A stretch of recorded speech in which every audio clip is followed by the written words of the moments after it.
Hey, my Wolfies, how's it going? Happy Friday, and welcome to another Yappa Friday. I don't know what to call these. So, the topic of today's discussion thing is competitive IDV. I've had a couple of questions for myself about like why I don't get into IDV competitively. I don't get these questions as frequently as I used to, but I thought I'd share some of my thoughts on this subject so that maybe if I share some of my perspective on getting into competitive IDV, that it could help a lot of people determine whether or not they want to pursue that path. So, the first thing I want to talk about is probably the competitiveness of the game. So, obviously, IDV isn't as popular in the West as it is the East. I think that that's kind of a big deal.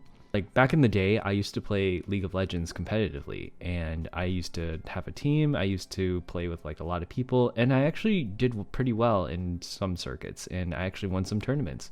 And League of Legends is a much, much bigger game compared to IDV. There are millions of people who play that game, and it's very, very well known in the West.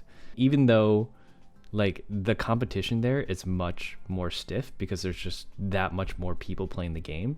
I don't think that really matters at the very, very high tiers because even at like masters or challenger tier, back in the day, it used to be that they were all the same people. And nowadays in IDV, you can kind of see the parallel there where like everyone in high tier kind of has played with each other or knows who each other are, who each other is. I do think that like because there are far fewer people who play IDV, someone who is getting into the game and wants to get into the competitive scene has a pretty good opportunity to make a name for themselves. There's always so many more people out there in the world, and there's always going to be someone better, and there's always going to be like that many people who want to play the game. But the fewer people that you throw into that equation, I think the higher chance of someone who's really, really qualified to be there or has the skill and potential to make it has a good chance of making it. Um, and you know that's one thing. However, you have to consider that IDV is not a solo game. I think a lot of teams have experienced this issue where you have to put together a team to compete. And that means you have to find four people who have a schedule that's consistent with yours, probably in the NA region, because a lot of EU teams don't really have any potential at all since their ping is pretty bad from every single time. Teams that are like too far south in like South America or something, I don't even think they have servers close enough to NA to play on. And that just makes it really difficult for them to be viable contenders in competitive gameplay. I don't know about ping boosters. Like maybe that'll help them a little bit, but I think that like consistent ping is a really important thing. So you're looking for four more people other than yourself who are super into the game that won't lose their passion along the way, is willing to put in the time and effort that they could be spent doing something else into like that's the opportunity cost of trying to get better at the game. That are all willing to practice at around the same time as you, and that's on top of having to deal with school or work or all that other stuff, and are willing to go through the whole process with you. And it's a lot of work, and it's really, really risky, especially for four people that unless you know really, really well in real life or something, even if you know them real well, it's no guarantee that you'll get anything out of this experience. So it's always risky and it's always rough. Honestly, if you were to ask me, like you never really truly know someone until like the truth comes out about them, or like until the personalities start clashing, or until the tension starts getting up there. So to me, it's a little bit too much trust that you have to put into someone else that you don't know for sure, and it's just really risky. Like teams fall apart for big reasons, for small reasons, for no reason at all sometimes, and it's just unlucky. So I can understand why a lot of people wouldn't want to risk doing that as opposed to like the route that me and a few other content creators are taking, that like even though we're good at the game, it's much easier to be reliant on yourself to make content for yourself, like whether it be through shoutcasting, through making content, through just playing the game and posting it somewhere. I feel like that, for me at least, is a much more secure and safer route than to try and risk it all and go pro, you know?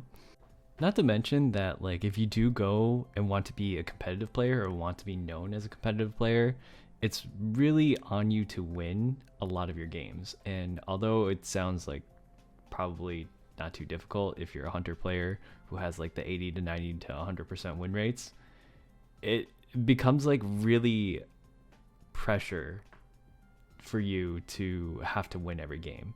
And that pressure eventually gets to you, that like the moment you lose on stream, you're gonna get clipped or something like that. So I don't know if people can handle that for a long period of time. And even if you do go pro, like unfortunately NAEU does not have a lot of the resources that I think a proper esports team needs to compete globally. A lot of the Chinese teams are like officially signed. They have a lot better support, and the game is just like a lot more popular in the East. You know, I love seeing the RVL guys doing the stuff that they're doing, but like when they post content on TikTok or whatever, they don't usually get a lot of views, and it's very difficult to transition that into like a career path. It's kind of has to be something that you do on the side, and that's a lot of work. So, and I hate to say that to people who are trying to get into competitive IDV or like the tournament circuits and stuff like that, because I really do want to see the NAU scene thrive. It's just that there's this infinitely negative feedback loop that makes it way more difficult for this kind of stuff to happen. And although I would love to tell people to like, hey, sign up for tournaments, hey, practice with your team, hey, do this kind of stuff, I like would love to see like managers coming about and teams forming and stuff like that. It's not my life to live, and it's not my advice to give out freely, given the amount of responsibility that it comes with recommending it to someone. So all I can say is be aware of the shortcomings or the possible pitfalls of getting into competitive IDV or competitive anything, or like professional gaming or like content creation in general, before you get into that. It's always good to have a plan, know what you're doing, and like figure out a plan of action and do your research before you try and get into something that's going to cost you a lot of time and effort. Just work smarter and not harder. So that would be my advice to them. Thanks for watching the video, you guys. If you guys have any thoughts about that, feel free to let me know in the comment section below. It's kind of a more of a serious-ish topic, but I didn't want it to be such a downer, you know? I wanted to be kind of a happy sort of this is my informational video about trying to get into competitive IDV, but it slowly turned into, wait, there's a lot of depressing things about it that I have to get there before.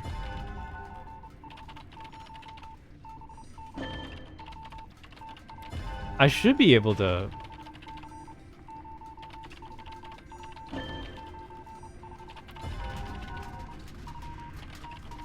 Yeah, I should be able to prime this.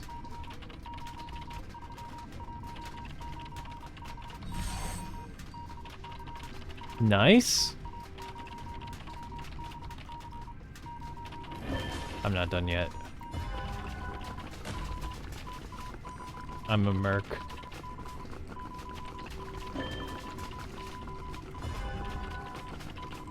I'm trying, composer, I'm trying. There we go. Oh, he's full kite. Lovely. Well, he did just warp.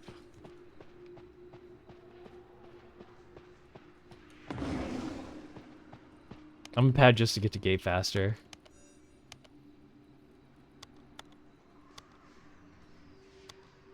You can do it! Nice kite, Hikaru. No way.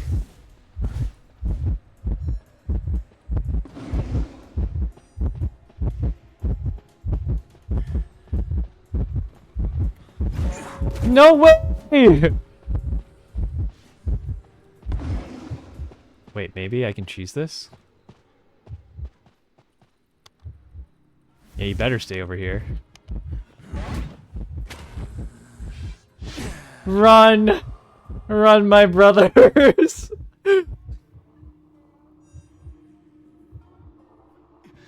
Wait, maybe I can pick up. Wait, no! I didn't mean that literally! You should have waited for me! No!